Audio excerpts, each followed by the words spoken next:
मतदार आला तर त्यांनी यामध्ये 4 वोट दाबायचे आहेत. ह्या प्रभागाला 1 वोट करायचे, ह्या प्रभागाला 1 वोट, ह्या प्रभागाला 1 आणि ह्या. बरोबर आहे. आता आपण हे बॅलेट दिलेलं आहे.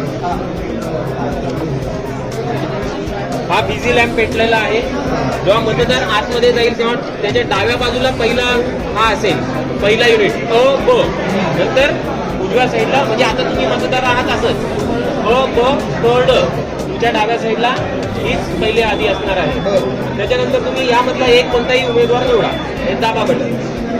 त्याच्या समोरचा लाईट सुरू झालेला आहे. याच्यातला निवडा किंवा कसं सिक्वेन्स अशी घ्या, असं क्रॉस घ्या, चालेल. करून बघा परत एकदा घ्या. आणि ड मधला आहे पहिल्याला निवडलाय. बघा अजून कसं करायचं तुम्हाला. हे बघा हा एक आहे.